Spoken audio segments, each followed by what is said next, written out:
우리에게 주시는 하나님의 말씀은 요한복음 6장 60절부터 71절 말씀입니다. 제자 중 여럿이 듣고 말하되 이 말씀은 어렵도다.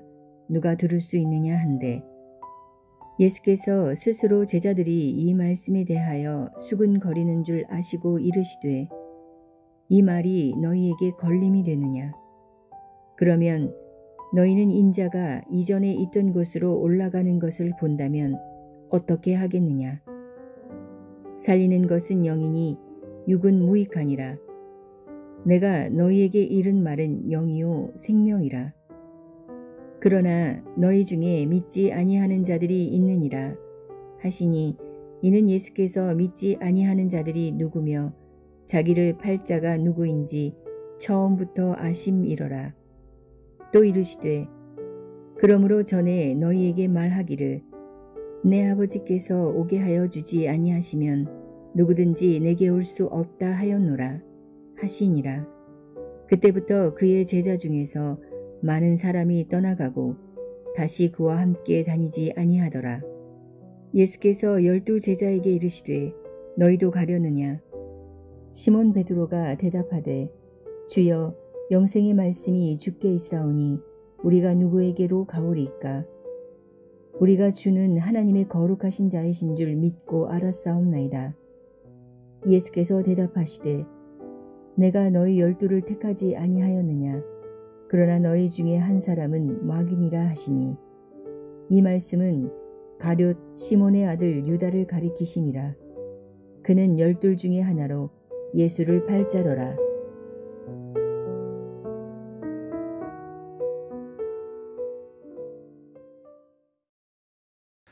요한복음 6장에는 두 개의 기적 사건이 기록되어 있습니다. 하나는 요한복음 6장 1절에서 15절까지를 기록하고 있는 오병이어의 기적이고, 또 하나는 6장 16절에서 21절까지 기록되어 있는 예수님께서 물리를 걸으시는 기적입니다.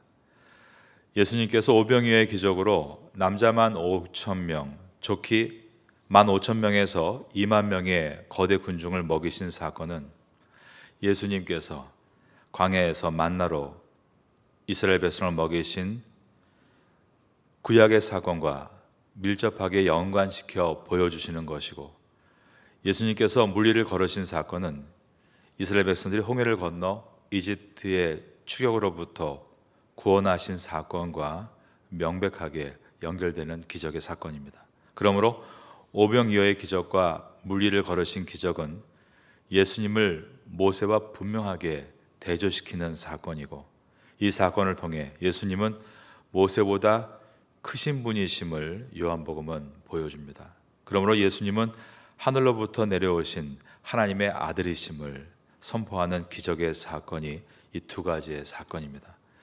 이 두 개의 사건 기록 후에 6장 22절부터 오늘 본문 바로 앞절인 6장 59절까지 예수님은 이 오병이어의 기적이 담고 있는 신앙적인 의미에 대해서 가르치셨습니다. 예수님은 오병이어의 기적을 통해 예수님이 누구신지에 대해서 그들이 이해하고 그리고 예수님께 순종하도록 촉구하셨습니다. 기적은 예수님에 대한 이해와 예수님에 대한 순종으로 이어지지 못하면 그 기적의 체험은 아무런 유익이 없고 결국에는 예수를 떠날 수밖에 없다라는 것을 이 요한복음 6장이 보여줍니다. 이 초청에 많은 사람들이 어떻게 반응하는지를 기록하고 있는 것이 바로 오늘 본문인 것입니다. 60절부터 71절까지입니다. 예수님이 오병이어의 기적으로 굶주린 사람들의 배를 채우셨고, 그리고 제자들을 속히 강을 건너도록 하신 후에 예수님께서 무리를 걸어가셨습니다. 큰 바람으로 당하고 있는 제자들의 배 위에 올라타셨고, 그리고 그 배는 안전하게 예수님과 함께 맞은편에 도착했습니다. 예수님을 찾고 있던 사람들이 또 큰 무리가 되어 예수님께로 운집해 옵니다. 그리고 한번 자신들의 배를 오병이어의 기적으로 채우셨던 예수님께서 또다시 자기의 배를 채워달라고 외칠 때 예수님은 요한복음 6장 27절에서 이렇게 말씀하십니다. 썩을 양식을 위하여 일하지 말고 영생하도록 있는 양식을 위하여 하라. 이 양식은 인자가 너희에게 주리니 인자는 아버지 하나님께서 인치신 자니라. 이 말씀의 의미는 육적인 양식이 필요 없다라고 말씀하시는 것이 아니라 육적인 양식보다 중요한 것은 바로 우리 내면에 있는 영의 양식임을 주님께서 가르치신 것이었습니다. 영적인 양식의 우선성, 육적인 양식의 필요성, 예수님은 이 두 가지를 다 보여주시고 가르쳐 주셨습니다. 그런데 유대인들은 예수님의 말씀에 이 뜻을 전혀 깨닫지를 못하고 34절에 보면 더 크게 주여 이 떡을 항상 우리에게 주소서라고 외쳤습니다. 그들이 이르되 주여 이 떡을 항상 우리에게 주소서. 이들이 말하는 이 떡은 육체에 필요한 떡을 말합니다. 이 떡을 항상 주소서. 주여. 육체에 필요한 떡을 구하며 예수님을 주여라고 부르고 있습니다.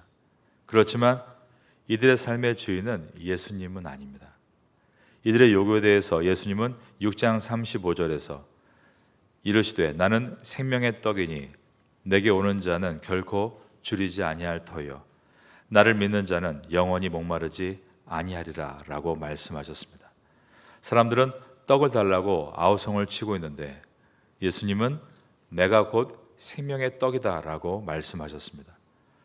떡을 달라고 외치는 사람들에게 예수님은 너에게 정말 필요한 것은 물론 육체의 양식이 필요하지만 더 중요한 것은 영의 양식, 생명의 양식, 바로 예수 그리스도시다라고 말씀하신 것입니다. 그런데 여러분, 이렇게 예수님께서 긴 강해를 이어가시자 사람들이 싫어한 것입니다. 즉 사람들은 예수님을 원한 것이 아니었습니다. 사람들은 예수님이 주는 떡을 원한 것이었습니다. 예수님께서 자신을 주겠다라고 말씀하시는데 사람들이 거기에는 관심이 없었습니다. 여러분은 떡에 관심이 있으십니까? 예수님께 관심이 있으십니까? 예수님의 기이한 말씀에 대해서 41절에 보면 자기가 하늘에서 내려온 떡이라 하심으로 유대인들이 예수에 대하여 수군거렸다라고 되어 있습니다.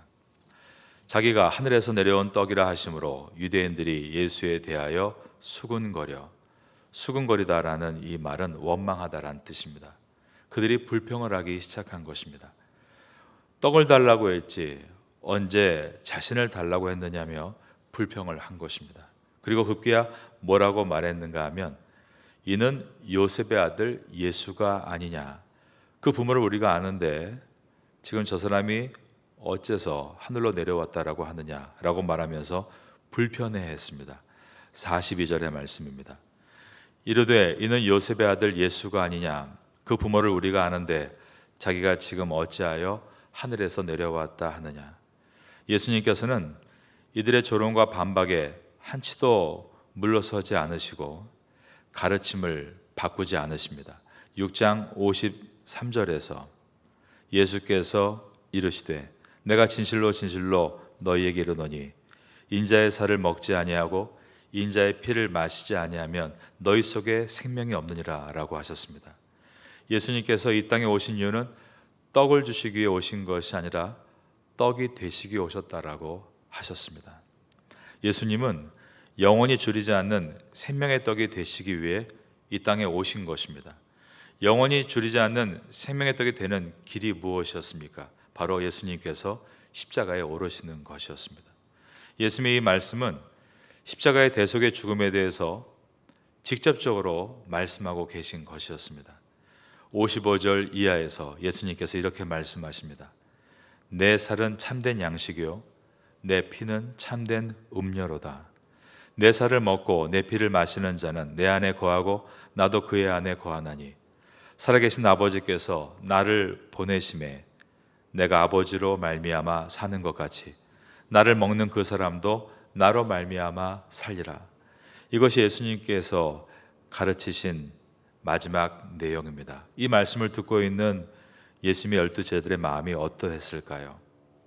한국에 처음에 기독교가 들어왔을 때 이 말씀이 얼마나 많은 오해를 만들어냈는지 모릅니다. 기독교에 대해서 배척하는 마음을 갖고 있던 사람들은 이 말을 듣자마자 어떻게 곡해했는가 하면, 봐라, 기독교는 인육을 먹는 종교이다, 이렇게 비방하고 오해했습니다. 제자들의 마음도 예수님께서 이렇게 내용으로 계속 말씀하실 때 마음이 불안하고 불만으로 가득 차기 시작했을 것입니다. 아마 속으로 이런 마음을 가졌을 것입니다. 왜 계속 예수님은 피 얘기만 하시나?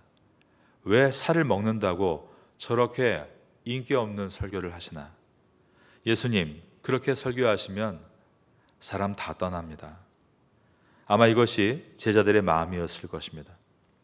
이것을 오늘날로 바꾸면 이렇게 말할 수 있겠죠. 예수님, 그런 설교하면 교회가 언제 성장하겠습니까? 오병이의 기적으로 저렇게 수천 명의 사람이 모여 있는데 물 들어올 때 노 저어야죠. 그래야 더 많이 부흥하죠. 제자들은 분명 이렇게 생각하지 않았겠습니까? 그런데 예수님의 설교는 사람을 끌어모으는 설교가 아니라 오히려 사람을 다 내쫓는 설교였습니다. 그런데 예수님은 항상 이러셨다는 것입니다. 그래서 돌에 맞을 뻔한 적이 한두 번이 아니었고 그 마을에서 물러나야 하셨던 일이 한두 번이 아니었습니다. 예수님은 설교를 통해서 사람의 인기를 끌려는 생각이 눈꼽만치도 없으셨습니다. 숫자에 한 번도 연연하지 않으셨습니다. 다만 진심으로 예수를 따르는 제자가 있는가에만 관심을 가지셨습니다. 60절을 보겠습니다. 자, 오늘 본문의 첫 절입니다. 제자 중 여럿이 듣고 말하되 이 말씀은 어렵도다. 누가 들을 수 있느냐 한데, 여기서 어렵다는 말은 언짢다라는 뜻입니다. 그랬더니 61절을 보겠습니다. 예수께서 스스로 제자들이 이 말씀에 대하여 수근거리는 줄 아시고 이르시되 이 말이 너희에게 걸림이 되느냐. 예수님은 속으로 수근거리는 것을 다 아시는 성자 하나님이십니다. 이 말이 너희에게 걸림이 되느냐.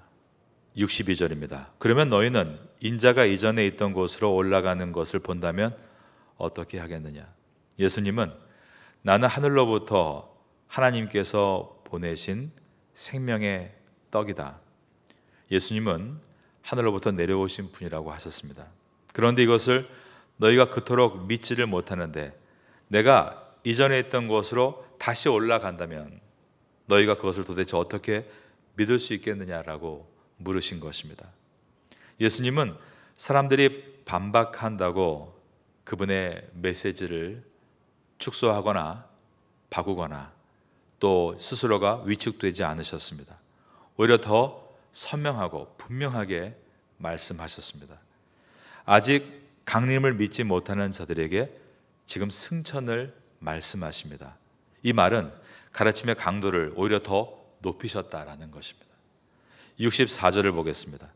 그러나 너희 중에 믿지 아니하는 자들이 있느니라 하시니 이는 예수께서 믿지 아니하는 자들이 누구며 자기를 팔 자가 누구인지 처음부터 아심이로라. 누구를 얘기하는 것인가요? 그렇죠. 가룟 유다 얘기를 하고 계신 것입니다. 예수님은 수근거리는 내용을 다 아셨습니다. 사람의 속을 아시는 예수님은 가룟 유다가 배신할 것도 알고 계셨습니다. 예수님은 참 인간이실 뿐 아니라 참 하나님이시기 때문입니다. 그 예수님께서 본인의 설교하는 결과가 어떻게 될지를 아셨을까요? 모르셨을까요? 다 알고 계십니다. 이 설교의 말씀을 듣고 사람들이 어마어마하게 떠나갈 것을 다 아셨습니다. 그런데도 그렇게 설교하신 것입니다. 66절을 보겠습니다. 그때부터 그의 제자 중에서 많은 사람이 떠나가고 다시 그와 함께 다니지 아니하더라. 예수님께 열광했던 사람들이, 예수님께 충성을 다짐했던 사람들이 다시는 예수님과 함께하지 아니했다. 이 말의 뜻은 사도 요한이 이 요한복음을 기록할 주 90년대까지도 그때 봤던 얼굴들은 다시 나타나지 않았다라는 뜻입니다. 그러나 예수님은 그러한 추락하는 인기에 손톱만큼도 연연하지 않으셨습니다. 67절을 보겠습니다. 예수님께서 제자들이 떠나셨을 때 그 다음에 12명의 제자들을 보면서 하신 말씀입니다. 예수께서 12제자에게 이르시되 너희도 가려느냐? 너희도 가려느냐라고 물으셨습니다. 그러자 베드로가 말합니다. 시몬 베드로가 대답하되 주여 영생의 말씀이 주께 있사오니 우리가 누구에게로 가오리까? 우리가 주는 하나님의 거룩하신 자이신 줄 믿고 알았사옵나이다.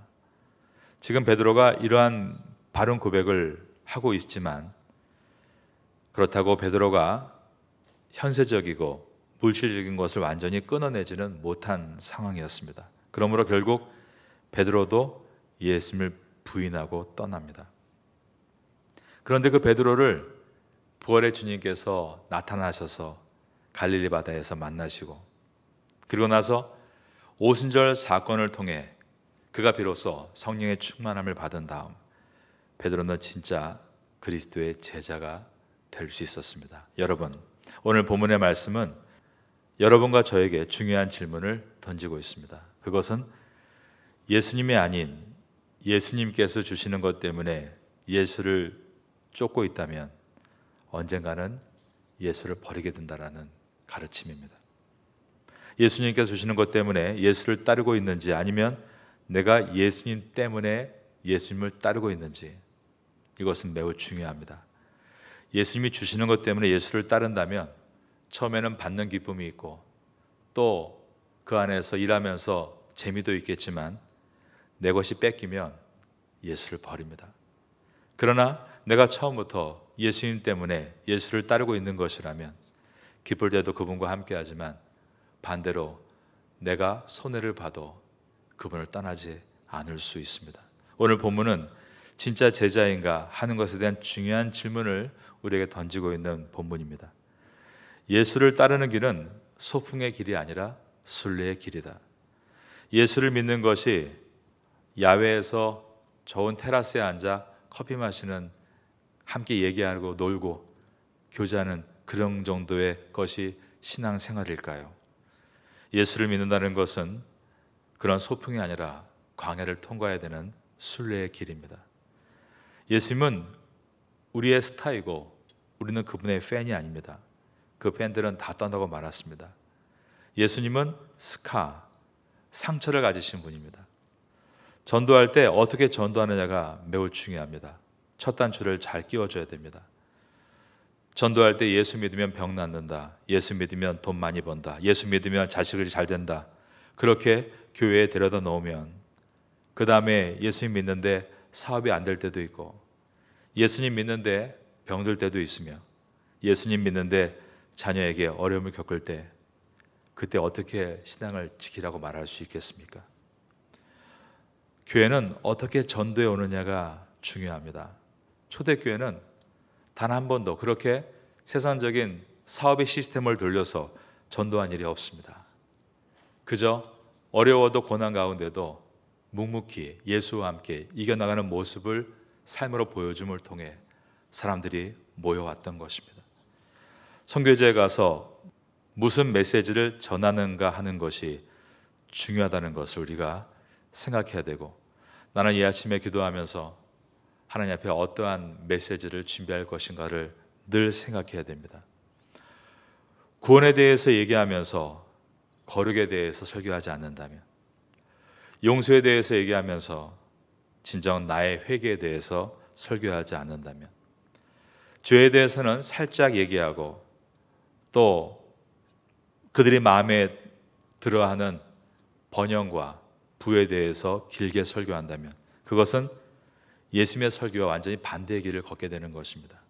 예수님께서 누가복음 9장에서 제자도에 대해서 가르치신 적이 있는데, 이 제자도의 말씀을 들은 사람들은 귀를 막을 만큼 그 내용은 충격적인 내용이었습니다. 한 사람이 나와서 물었습니다. 누가복음 9장 57절에서 길 가실 때에 혹기 여짜오되 어디로 가시는지 저는 쫓으리이다.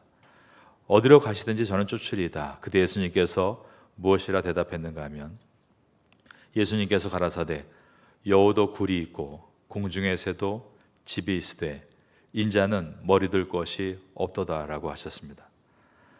어디든 가든지 주를 쫓겠나이다 라는 사람에게 예수님은 냉수를 곁듯 나를 어디든 쫓겠다고, 나는 머리 들 것도 없는데 노숙자라도 되겠다는 말이냐.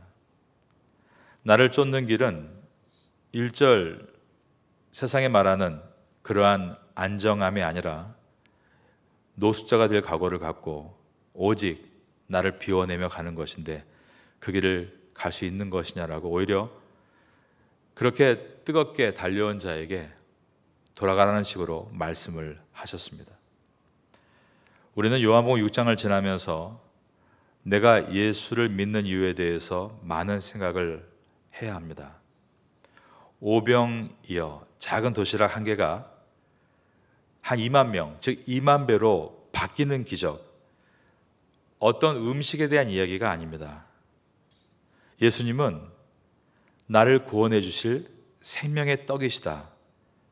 그 떡을 이 모든 떡과 바꿀 수 있는가? 그것에 대한 질문이 요한복음입니다. 예수님이 주시는 세상의 떡에 관심을 갖는 사람이 아니라 예수님이 생명의 떡이 되셔서 주시는 구원에 관심을 갖는 성도인가라는 질문입니다.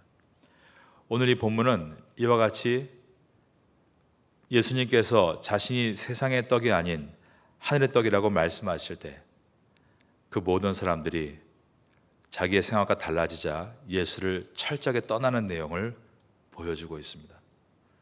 여기에서 우리가 기독교의 진리를 붙들지 않으면 우린 계속 이야기하는 것, 생각하는 것, 말하는 것이 눈에 보이는 떡에만 머물 수밖에 없습니다.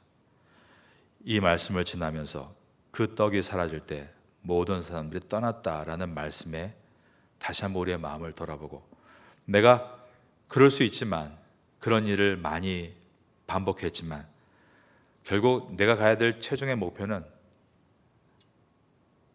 그 떡이 없다 할지라도 난 정말 예수를 따를 수 있는 사람인가 라는 것에 중심을 놓고 이 요한복음을 지나가면 좋겠습니다.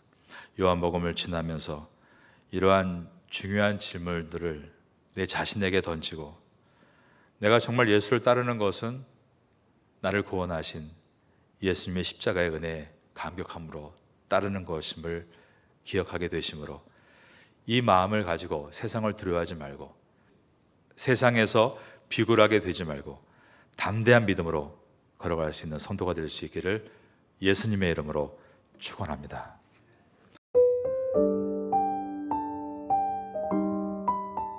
지금은 함께 기도하는 시간입니다. 1월의 공동 기도 제목은 첫째, 신년 특별 새벽 기도회를 승리롭게 잘 마치게 하소서. 둘째, 어린아이에서 어른에 이르기까지 뜨겁게 기도하는 교회가 되게 하소서. 셋째, 각 부서들이 1년 사역을 놓고 열심히 주님의 뜻을 구하게 하소서. 넷째, 개인의 사업과 학업과 건강을 위해 하나님의 지혜를 구하게 하소서. 말씀을 붙잡고 기도하는 귀한 시간 되시기를 소망합니다.